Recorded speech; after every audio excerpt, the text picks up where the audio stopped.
Chennai shopping mall లో sensational Dasara triple ధమాకా. Spot gifts, combo offers, instant discounts.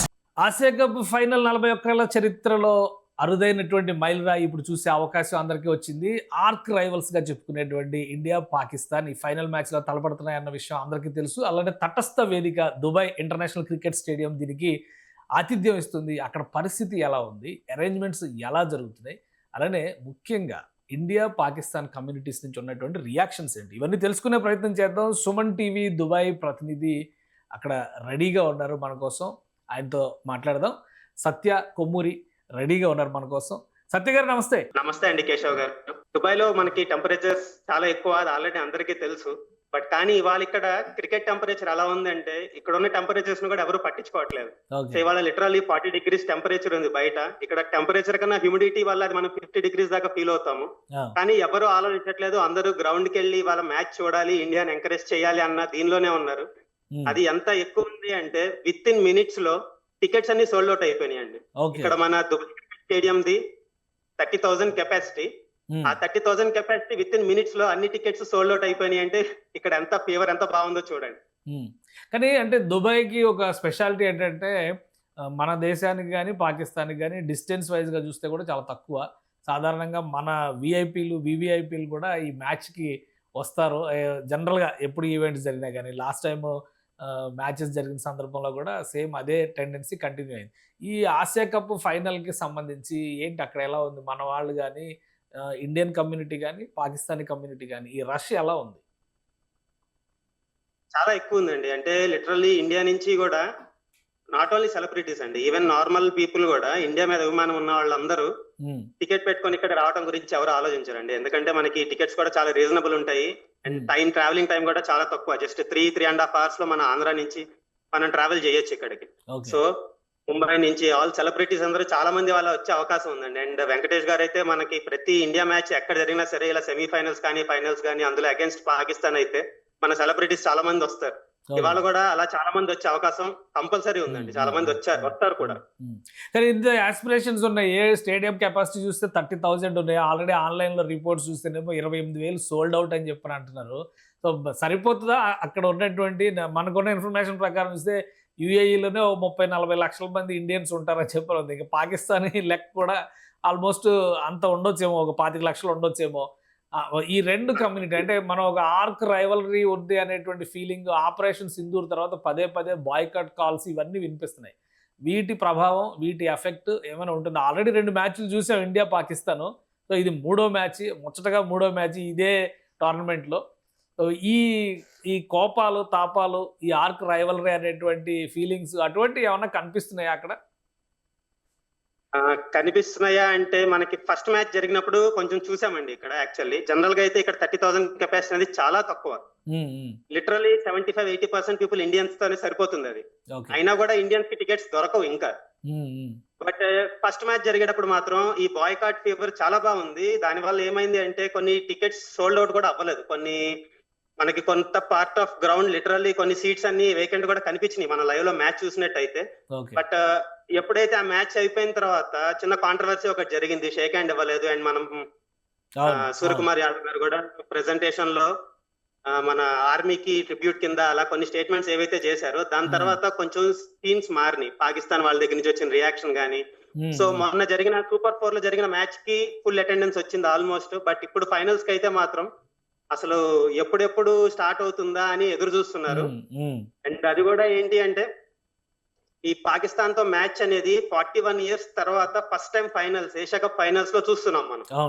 So it's a kind of record అనమాట. 17 editions జరిగినాయి, ఇది 17th edition Asia cup లో. ఒక్కసారి కూడా ఇండియా పాకిస్తాన్ ఫైనల్ కి రాలేదు అంటే అందరికి ఆశ్చర్యంగా ఉంది. అండ్ దాంతో పాటు ఇది ఎప్పుడెప్పుడు జరుగుతుందా, ఇండియా ఎప్పుడెప్పుడు గెలుస్తుందా అని అందరూ ఎదురు చూస్తున్నారు. గ్రౌండ్ కి వెళ్ళి ఎంజాయ్ చేయడానికి రెడీగా ఉన్నారు. అక్కడ రియాక్షన్స్ అంటే లోకల్ పీపుల్ రియాక్షన్స్ ఎట్లా ఉన్నాయి? ఇది ఎప్పుడు మనం కొట్టుకునే పంచాయతీ లాగానే ఉంటుంది. ఎందుకంటే తటస్థ వేదికలు అనగానే దుబాయ్ వెన్యూని ఎక్కువ ప్రిఫర్ చేస్తూ ఉంటారు 2 దేశాల వాళ్ళు కూడా. సో అక్కడ లోకల్ ఫీవర్, లోకల్ ఫీలింగ్స్ ఎలా ఉన్నాయి? ఇక్కడ ఇంకొక చిన్న ప్రత్యేకత ఉంటదండి. ఏంటి అంటే మనం ఇండియాలో అంటే ఓన్లీ ఇండియన్సే ఉంటాం.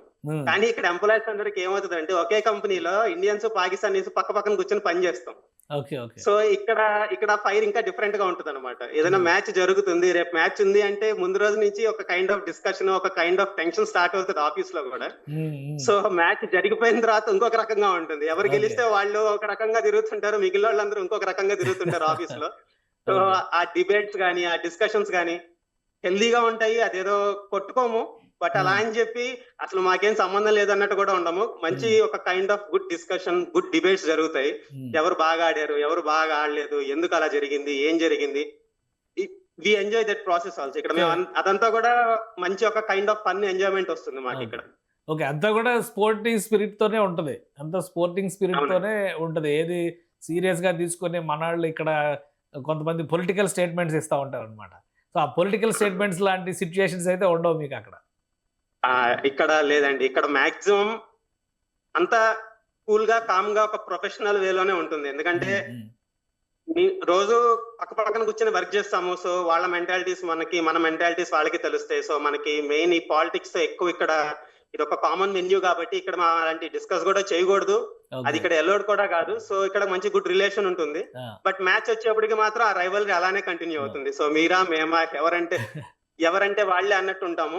So we enjoy that process also.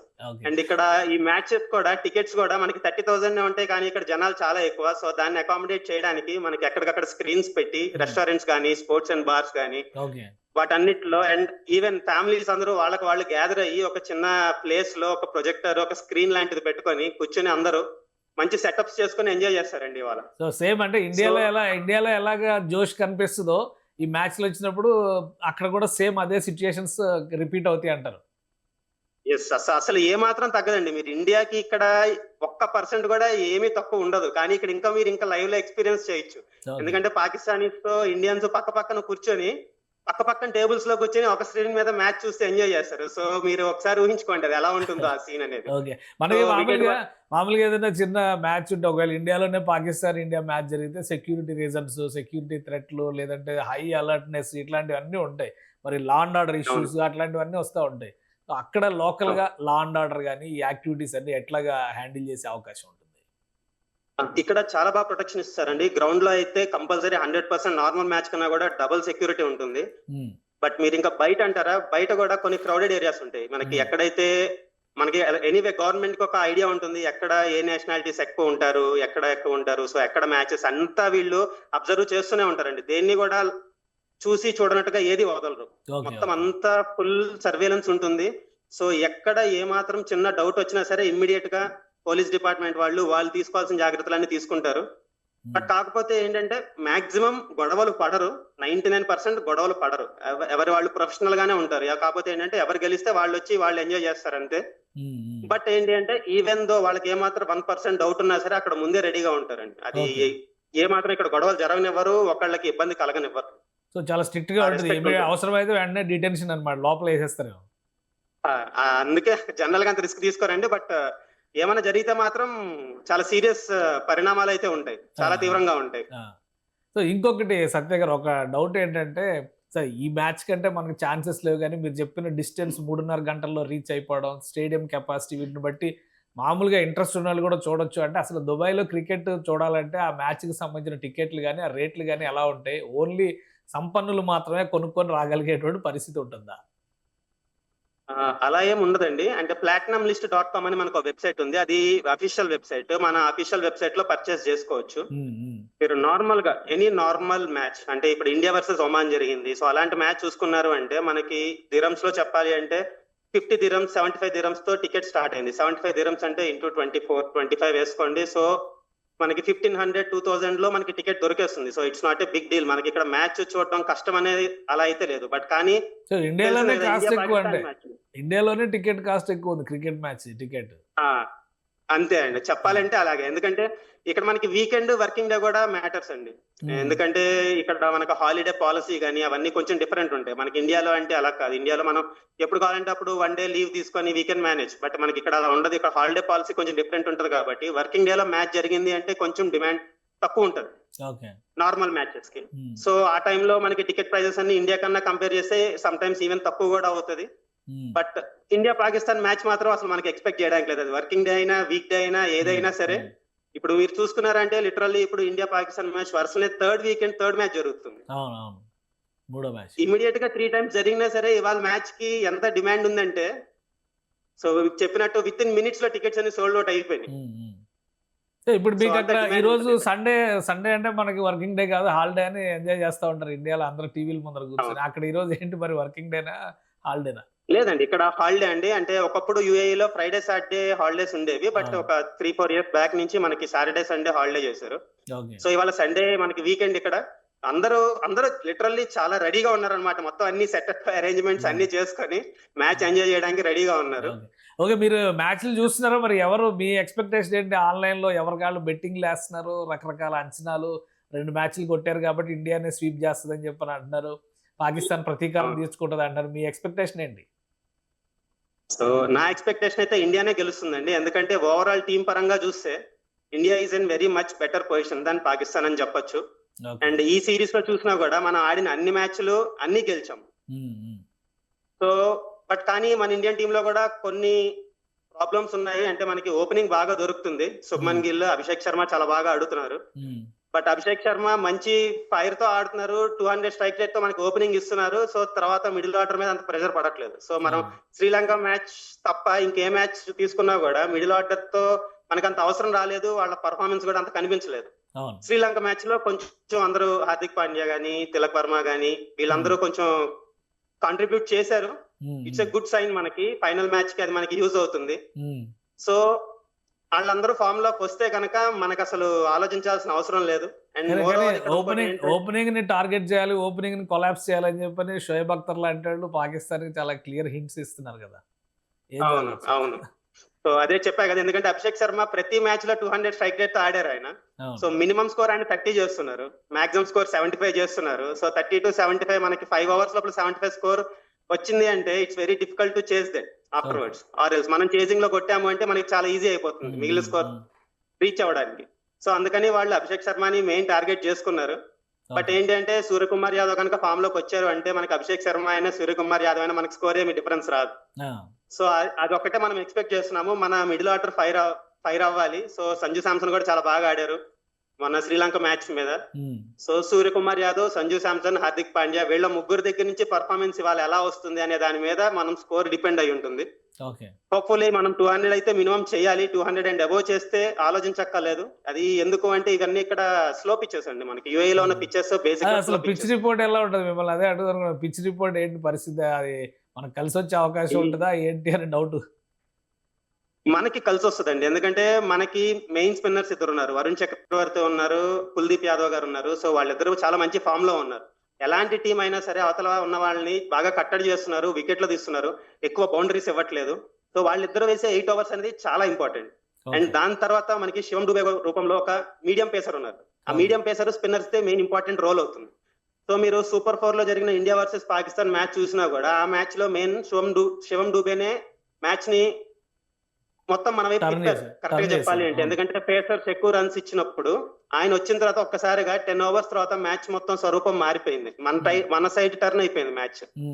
So వీళ్ళ ముగ్గురు చాలా ఇంపార్టెంట్. ఈవెన్ మీరు పాకిస్తాన్ టీం తరపు నుంచి తీసుకున్నా కూడా వాళ్ళ వైపు స్పిన్నరే వాళ్ళకి ఎక్కువ కాంట్రిబ్యూట్ చేస్తున్నారు బౌలింగ్ లో. వాళ్ళ మెయిన్ పేసర్స్ బాగా రన్స్ ఇస్తున్నారు. సో వాళ్ళల్లో కూడా పేసర్ వాళ్ళు పేస్ తగ్గించుకొని బౌలింగ్ చేస్తే వాళ్ళ ఎకానమీ రేట్ తక్కువ ఉంటుంది. లేదు వాళ్ళ నార్మల్ పేస్ లో బౌలింగ్ చేస్తుంటే 4లు 6లు బాగా వస్తున్నాయి. ఎందుకంటే ఇక్కడ పిచ్చెస్ ఎలా ఉంటాయండి, అండ్ ఇవి లో scoring pitches. At any chance మనం ఒక 200 క్రాస్ అయ్యాము అంటే ఈ పిచ్ మీద 90% మనకి ఛాన్సెస్ ఉంటాయి విన్ అవడానికి. లాస్ట్ టైం లో స్కోర్ కూడా గట్టిగానే మనం కంట్రోల్ చేసాము స్ట్రాంగ్ గా. పాకిస్తాన్ గెలిచినటువంటి మ్యాచ్ అయితే లో స్కోర్ లో కూడా 127 కూడా డిఫెండ్ చేసుకుని గెలుచుకుంది. సో అట్లాంటి 135 వాళ్ళు చేశారు, 11 runs తో గెలిచారు వాళ్ళు బంగ్లాదేశ్ మీద. అవును. సో అంటే అటువంటి సిచ్యుయేషన్స్ వస్తే కూడా తట్టుకోవడానికి దానికి తగ్గట్టుగా ప్రిపేర్నెస్ ఉందా ఇండియన్ టీమ్ కి? ఉందండి, తప్పకుండా ఉంది. దానికి ప్రాబ్లం ఏం లేదు. ఎందుకంటే Shubman Gill is a very technical player. Shubman Gill only మనకి షార్ట్స్ ఆడతాడు, ఓన్లీ మనం స్ట్రైక్ రేట్ మీద డిపెండ్ అవుతాం అట్లా ఉండదు. మనకి అభిషేక్ శర్మ నుంచి స్ట్రైక్ రేట్ వస్తుంది, శుభ్మన్ గిల్ నుంచి రొటేషన్ వస్తుంది. Sanju Samson also he can rotate. ఆయన్ని ఓపెనర్ గా పంపితే ఆయన ఎక్స్ప్లోజివ్ బ్యాట్స్మెన్ లా ఆడతారు. లేదు ఇప్పుడు ఆయన మనకి నెంబర్ 5 లో పంపిస్తున్నారు. సో ఆయన ఏంటంటే మనకి సంజు శాంసన్ ద్వారా మనకి స్ట్రైక్ రొటేషన్ దొరుకుతుంది. సో శాంసన్ తో పాటు హార్దిక్ పాండ్యా ఉన్నారు. ఆయన కావాలంటే మనకి షాట్స్ కొట్టడానికి ఆయన ట్రై చేస్తారు. So Shivam Dube he can play, ఎలా అయినా ఆడగలరు ఆయన. సో మనకి ఏంటంటే మన టీం చాలా బ్యాలెన్స్డ్ గా ఉంది. బట్ కానీ ఆ టైం కి వాళ్ళు ఫామ్ లో ఉండాలి. అదొక్కటే మనకి ఇంపార్టెంట్. మెయిన్ మనకి మిడిల్ ఆర్డర్ ని టెస్ట్ చేసుకోవడానికి అవకాశం దొరకలేదు ఈ సిరీస్ లో. ఓకే. సో ఫైనల్ మ్యాచ్ కాబట్టి టెస్ట్లు చేయడానికి ఛాన్స్ లేదు అసలు ఇప్పుడు. అవును. రైట్. మరి మ్యాచ్ చూడడానికి మీరు ప్రిపేర్ అయిపోయి ఉన్నారా? మొత్తం మీ అరేంజ్మెంట్స్ మీరు చేసుకున్నారా?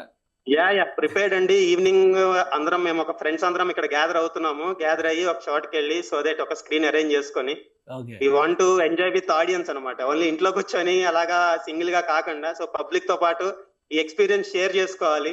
సో దానికోసం క్రికెట్ గ్రౌండ్ కి వెళ్ళొచ్చు, అక్కడ వెళ్ళొచ్చు కానీ బట్ ఫ్రెండ్స్ తో ఒక గ్రూప్ లో కూర్చొని ఎంజాయ్ చేయాలి అన్న దాంతో మేము ఇలాగా సపరేట్ అరేంజ్ చేసుకున్నాం అనమాట. స్క్రీన్ అవంతా సో కామన్ పబ్లిక్ తో we're going to enjoy today.